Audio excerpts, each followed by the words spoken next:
কখনো বাসি হয় না। আগে মূর্খদেরকে শিখিয়ে দেবেন যে বাংলার মা, বাংলার নেত্রীর নাম মমতা বন্দ্যোপাধ্যায়, যে মায়ের মতো আগলে রেখেছে। মা কখনো বাসি হয় না। যারা বাংলাকে বাসি বলছে তারাই হচ্ছে বাসি, তাদেরকে বাংলার মানুষ ছুঁড়ে ফেলে দেবে। বাংলা যারা থাকে তারা সবাই বাঙালি, কিন্তু যারা বাইরে থেকে আসে তাদেরকে তো সাজতে লাগবেই। তারা মাছ নিয়ে অলরেডি একখানা সিন ক্রিয়েট করে ফেলেছে, বা তাদেরকে ধামাচাপা দিতে হবে। এখন তারা এসব করে শাক দিয়ে মাছ ঢাকছে, সেটা শাক দিয়ে মাছ ঢাকার চেষ্টায় আছে। কালীঘাটের ওখানে পাঠা বলি হবে, দেখতে পাবে। ঘুমি ঘুমি স্বপ্ন দেখুন, অনেক স্বপ্ন দেখছে, ওকে বলে স্বপ্ন দেখতে। ঘুমিয়ে স্বপ্ন করুন। 177টা স্বপ্ন, 77 দেখা যাক, স্বপ্ন দেখুক, ঘুম ভাঙলে বুঝতে পারবে।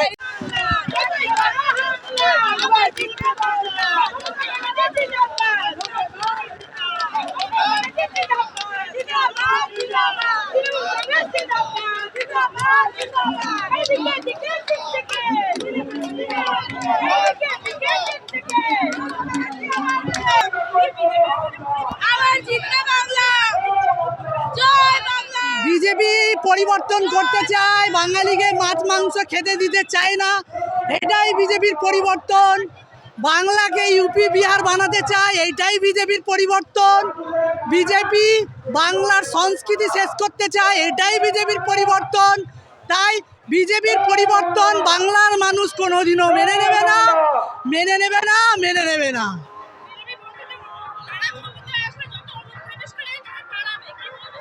একটা অনুপ্রবেশকারী ধরতে পারলো না, যে অনুপ্রবেশকারীর দায়িত্বে আছে সেই অনুপ্রবেশকারী, সে একটাও মানুষকে চিহ্নিত করতে পারলো না কে অনুপ্রবেশকারী।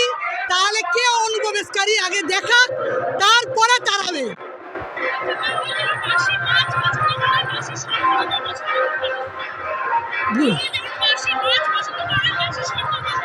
মমতা বন্দ্যোপাধ্যায় মা কখনো বাসি হয় না।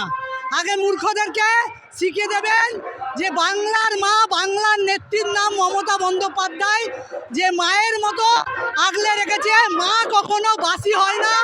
যারা বাংলাকে বাসি বলছে তারাই হচ্ছে বাসি, তাদেরকে বাংলার মানুষ ছুঁড়ে ফেলে দেবে। চাই না, খুব খুশি, না দিলেও খুশি। 1,500-এ আমরা খুব খুশি। 1,500-এর বেশি আমাদের দিদি আমাদের যা দেবে আমাদের সেটাই সন্তুষ্ট। আমরা 3,000 টাকা আমাদের লাগবে না, তাতেও আমরা খুশি। দিদিকে আমরা অনেক ভালোবাসি। দিদি দেবে তবে খুশি হব, আর না দেবে খুশি হব না, এটা ভুল কথা। দিদিকে মন থেকে মানে আমরা ভালোবাসি। দিদি দিলেও ভালো, দিদি না দিলেও ভালো। আমরা দিদির কন্যা সম, চাই দিদি আমাদের খুশি হয়ে যেটুকু দেবে তাতেই আমরা সন্তুষ্ট। 15 লাখ টাকা দিক, আমরা ভোট দেবো বিজেপিকে। 15 লাখ টাকা আগে দিই, সে বলে না। দিদি আমাদের না চাওয়াতে এত কিছু দিয়েছে, আর মোদি এখন লোভ দেখিয়েও কোনো কিছু হবে না। দিদি তো দিচ্ছে, আর কিসের জন্য আসা? 15,000 টাকা, 15 লাখ টাকা পাঠাবে বলেছিল। 15 লাখ টাকা কোথায়, কোথায় 15 লাখ টাকা? শোনো, থেকে মাছ ওরা করে খায়নি, ওরা নিরামিষি। মাছ খেয়ে দেখুক বাসি মাছ কাকে বলে, টাটকা মাছ কাকে বলে। মাছ কোনদিন খায়নি ওরা। বাসি বাঙালির প্রিয়, ভালো লাগে। ভবানীপুরে অলিগলি, শুভেন্দু কি ভবানীপুরে রে? অলিগলি হবে, এবার পাঠা বলি হবে। কালীঘাটের ওখানে পাঠা বলি হবে, দেখতে পাবে। ঘুমি ঘুমি স্বপ্ন দেখুন, অনেক স্বপ্ন দেখছে, ওকে বলে স্বপ্ন দেখতে। ঘুমিয়ে স্বপ্ন করুন। 177টা স্বপ্ন, 77 দেখা যাক, স্বপ্ন দেখুক, ঘুম ভাঙলে বুঝতে পারবে। 4 তারিখে 4 তারিখে যে কি হবে উচ্চস্ত এখন থেকে দেখে নিন। এখন তো দেখছেন জনগণের আনন্দ। সে আবার কর্মীদের কি করবে? ওরাই সম্মান দেয় না মহিলাদের। শুভেন্দু হবে পাঠা বলি, ভবানীপুরে অলিগলি শুভেন্দু হবে পাঠা বলি। ভবানী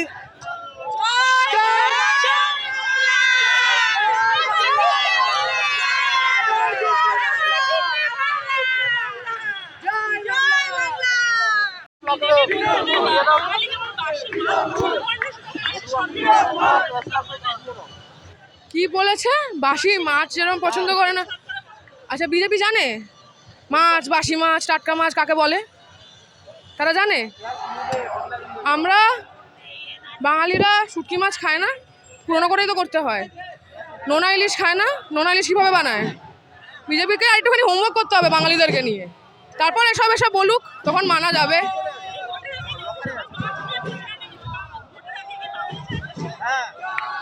বাঙালি সাজার চেষ্টা, বাঙালি সাজাটা is not a big deal, কারণ বাংলায় যারা থাকে তারা সবাই বাঙালি, কিন্তু যারা বাইরে থেকে আসে তাদেরকে তো সাজতে লাগবেই। তারা মাছ নিয়ে অলরেডি একখানা সিন ক্রিয়েট করে ফেলেছে, বা তাদেরকে ধামাচাপা দিতে হবে। এখন তারা এসব করে শাক দিয়ে মাছ ঢাকছে, সেটা শাক দিয়ে মাছ ঢাকার চেষ্টায় আছে, করছে করুক।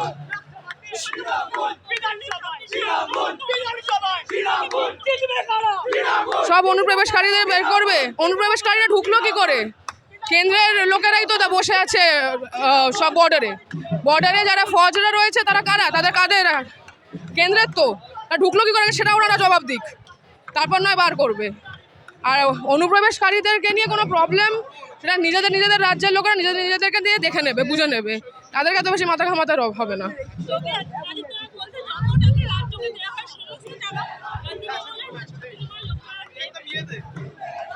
যোগী আদিত্যনাথ যেটা বলছে, যোগী আদিত্যনাথ তৃণমূল করেছেন না, এই রাজ্যে থেকেছেন না, এই রাজ্যে একদিনও একটা রাতও কাটিয়েছেন, জানেন না? বলতে হয়, বলছে, এসেছেন উনি ইউপির মুখ্যমন্ত্রী, কিছু তো ওনাকে বলতেই হবে, বলে দিচ্ছে, ইচ্ছা হচ্ছে বলে দিচ্ছে, ইলেকশন টাইম বলছে, বলুক।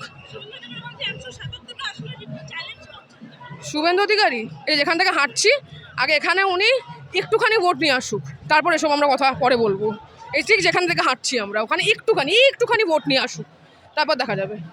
ঐতিহাসিক রায়, সুপ্রিম কোর্ট 142 নম্বর আর্টিকেল অনুযায়ী সর্বোচ্চ ক্ষমতাদের রায় দিল। ট্রাইব্যুনালে যদি দুদিন আগেও ট্রাইব্যুনালে নিষ্পত্তি হয় তাহলে মানুষ ভোট দিতে পারবে। কি বলবো, সুপ্রিম কোর্ট সদা সর্বদা মানুষের পক্ষে ছিল, আছে এবং থাকবে। সেই সুপ্রিম কোর্টে গিয়ে যিনি লড়াই করেছেন তার নাম মাননীয় মুখ্যমন্ত্রী মমতা বন্দ্যোপাধ্যায়। সারা বিশ্বের কাছে একটা নজির রেখেছেন যে বাংলার মানুষের হয়ে, শুধু বাংলার মানুষ না, এরকম চক্রান্ত করে বিজেপি নামক একটা সর্বনাশী দল যতবার মানুষের অধিকারে আঘাত হানবে ততবার মমতা বন্দ্যোপাধ্যায় গর্জে উঠেছিল, গর্জে উঠবে আগামী দিনেও। এবং এটা মমতা বন্দ্যোপাধ্যায়ের জয়, এই জয়ের কৃতিত্ব এক এবং অভিন্নভাবে মমতা বন্দ্যোপাধ্যায় তিনি ছিলেন, তাই মানুষের অধিকার রক্ষা পেল। ধন্যবাদ জানাই সুপ্রিম কোর্টকে মানুষের অধিকার রক্ষার্থে এইভাবে সামনে এগিয়ে আসার জন্য। এবং দিদি সুস্থ থাকুক, ভালো থাকুক এবং আমাদের জন্য লড়াই জারি থাকুক। আমরা গোটা বাংলা, গোটা ভারতবাসী দিদির পাশে ছিলাম, আছি এবং থাকবো। বাংলার মানুষের এটা নিয়ে খুশির খবর, কিন্তু অন্যদিকে যারা ট্রাইব্যুনালে নাম উঠবে না তাদের কি হবে? ট্রাইব্যুনালে নাম উঠবে না যাতে, তাদের জন্য মাননীয় মুখ্যমন্ত্রী মমতা বন্দ্যোপাধ্যায় আছেন। এবং শুধু তাই নয়, তারপরে পরবর্তী যা ব্যবস্থা আইন আনুক সেই লড়াইটাই মাননীয়া দেখবেন, করবেন। এবং মাননীয়া যেমন মানুষের পাশে ছিল, আমরা বারবার দেখেছি মাননীয়াকে, আমাদের দিদিকে, সকলের প্রিয় দিদি, বাড়ির দিদি হয়ে আগলে রেখেছে এই বাংলার মানুষকে, ওইভাবেই আগলে রাখবে।